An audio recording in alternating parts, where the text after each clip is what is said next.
नमस्कार दोस्तों, आप सभी का स्वागत है मेरे इस यूट्यूब चैनल साक्षी जर्नल में। हम पढ़ने जा रहे हैं आचार्य प्रशांत जी की पुस्तक स्त्री आंतरिक बल की ओर। आज हम पाठ 18 में अभ्यास 11 अगले जन्म मोहे बिटिया न कीजो, इसका पहला भाग पढ़ेंगे और यह अध्याय समाज में महिलाओं की कमजोर स्थिति जैसे गंभीर विषय पर आधारित है। तो आइए इस पुस्तक पाठ को प्रारंभ करते हैं। अगले जन्म मोहे बिटिया न कीजो। प्रश्नकर्ता आचार्य जी से कहते हैं, प्रणाम आचार्य जी, मैं राजस्थान से हूँ। राजस्थान भारत के उन राज्यों में से है जो लिंगानुपात की दृष्टि से पिछड़े हुए राज्य है। मेरा प्रश्न ये है कि आज के समाज में भी जब परिवार में बिटिया का जन्म होता है तो एक असंतोष का माहौल बनता है, निराशा सा छा जाती है, बड़े दुख का माहौल रहता है। और वहीं जब बेटे का जन्म होता है तो सोशल मीडिया पे डालते हैं और बधाइयाँ भी देते हैं। ऐसे कई तरह के आशीर्वाद भी चले आ रहे हैं, जैसे कि दूध नहाओ पुतो फलो। क्या परिवार में बेटे का होना जरूरी है? क्या बिटिया इसकी पूर्ति नहीं कर सकती? आप इस पर कृपया मार्गदर्शन करें। तो इस पे आचार्य जी कहते हैं, देखो, इसका संबंध संस्कृति से है। भारत की विडंबना ये रही है कि यहाँ अध्यात्म और संस्कृति के बीच बहुत कम संबंध रहा है। गौर से समझिएगा, बहुत बहुत कम संबंध रहा है। जिसको आप भारतीय धर्म कहते हैं वो भारतीय अध्यात्म से काफ़ी दूरी रखता है, और जिसको आप भारतीय संस्कृति कहते हो वो भारतीय धर्म से काफ़ी दूरी रखता है।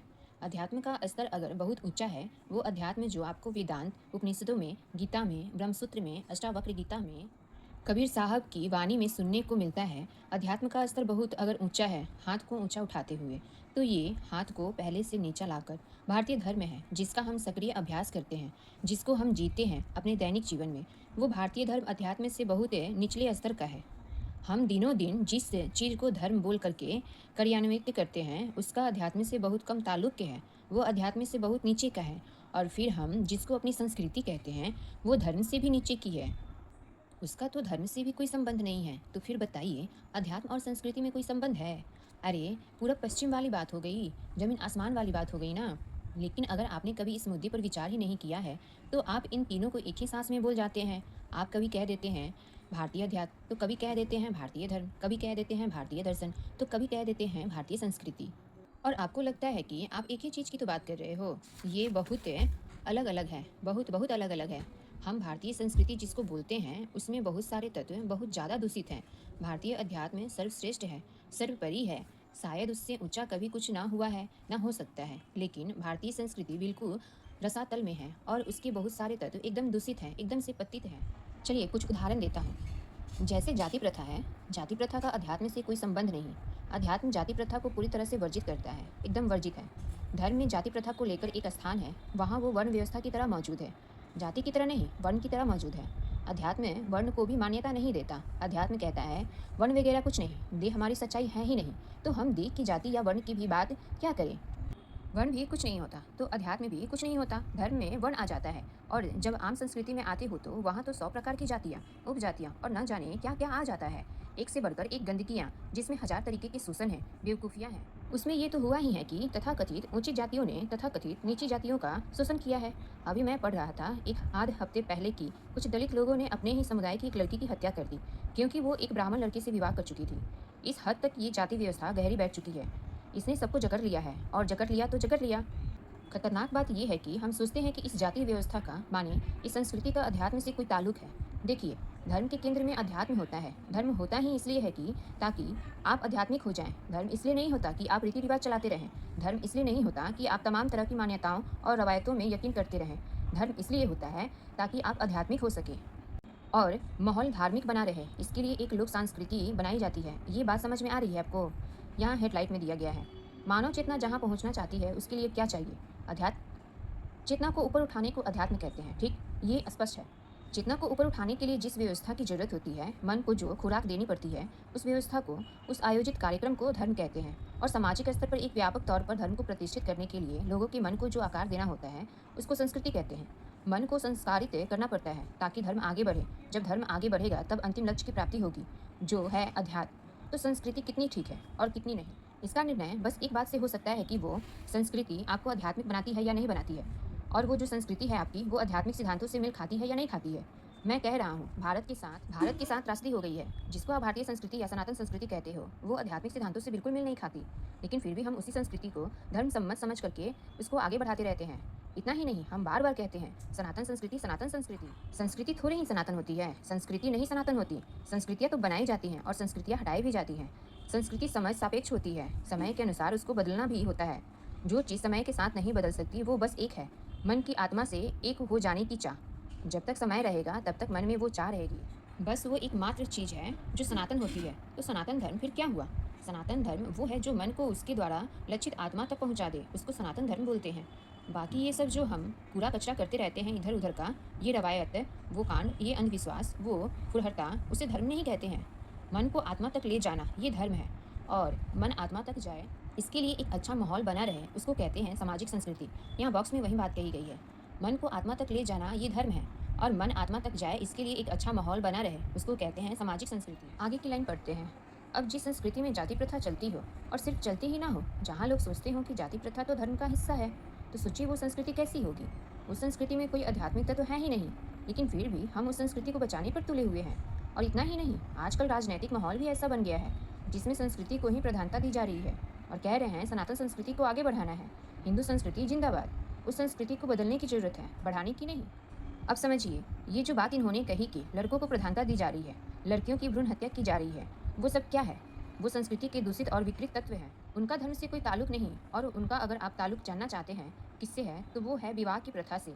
आम आदमी कोई बहुत आध्यात्मिक तो होता नहीं, तुमने एक प्रथा बना दी है कि जिसमें तुम्हें अपनी लड़की को 18 साल, 25 साल, 30 साल खिलाना है, पिलाना है, पैसे खर्च करने हैं, बड़ा करना है, और फिर उसे कहीं और जाकर के अपना घर जमाना है। तो तुम कितने खुश हो जाओगे उसकी जन्म लेने पर।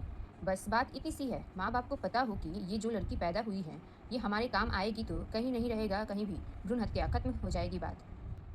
अस्पतालों में जो नर्स आपकी सेवा करती है, आप उनके प्रति रोष से और क्षोभ से भरे होते हो, या बार बार कहते हो सिस्टर ये, सिस्टर वो, सिस्टर ये दे देना, सिस्टर बहुत अच्छी है, बोलो जल्दी बोलो, ऐसा कुछ करते हो क्या? जो महिला आपके काम आती है उसका तो आप सम्मान ही करते हो ना। स्कूल में आपकी शिक्षिका थी, उनको क्या आप हीन मानते थे? खासतौर पर प्राथमिक विद्यालयों में ज़्यादातर महिलाएं ही शिक्षण कार्य करती है। उनको आपने किस दृष्टि से देखा था? अपनी टीचर को कैसे देखा था बताओ? आपको पता था आपके काम आ रही है, आपको सिखा रही है, आपको सिखा रही है, तो आप उनको सम्मान ही देते थे ना। चिकित्सा के पेशे में डॉक्टर बहुत सारी महिलाएं होती हैं, उनके सामने अदब से बैठते हो कि नहीं बैठते हो?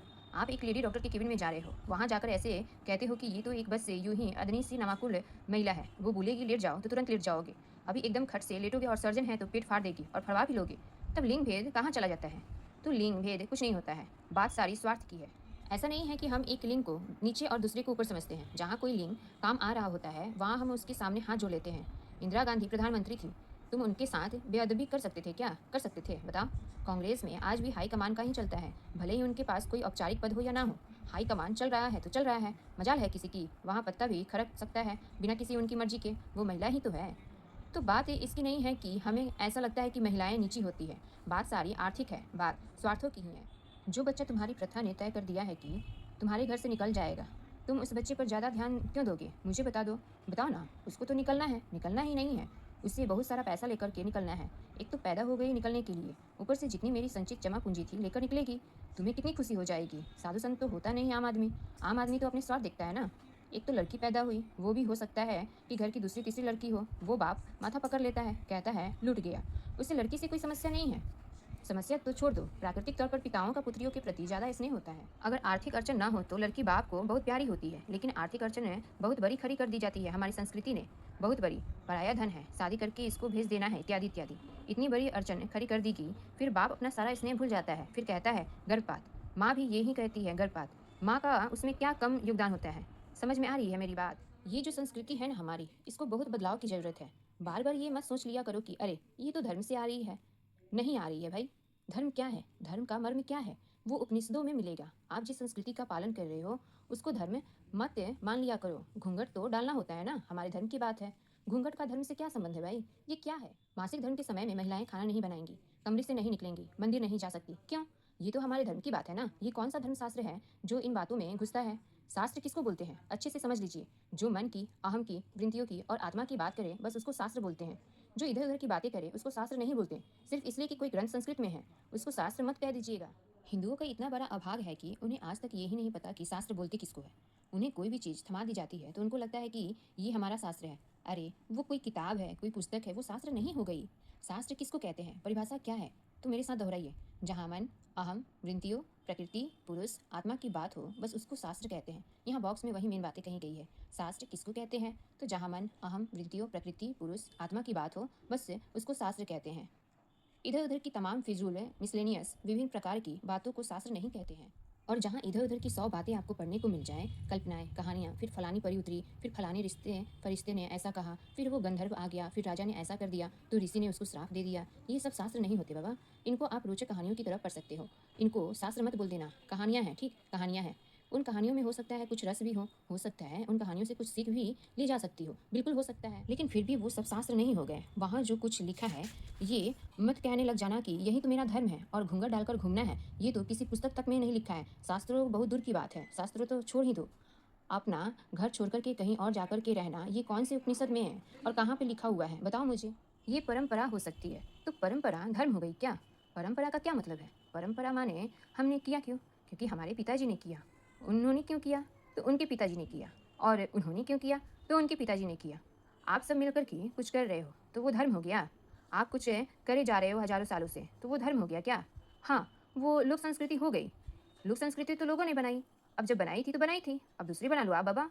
नित्य तत्व तो एक ही है ना, उसको आत्मा बोलते हैं, उसी को परमात्मा भी बोलते हैं। नित्य माने जो बदला नहीं जा सकता, जो बदला नहीं जा सकता वो एक ही है। बाकी सब तो बदला जा सकता है ना, और बदलना भी जाना चाहिए। तुमने उस एक नित्य सत्य के अलावा अगर किसी को बदलने से इनकार कर दिया तो तुमने उसको किसका स्थान दे दिया?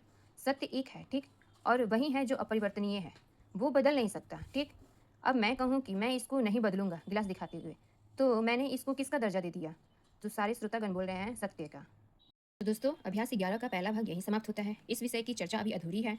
इसका दूसरा और अंतिम भाग पाठ 19 में देखेंगे कि आचार्य जी आगे क्या कहते हैं, और अभ्यास अगले पाठ में समाप्त होगा। तो आप अगले पाठ को जरूर देखिए और सुनिए। धन्यवाद।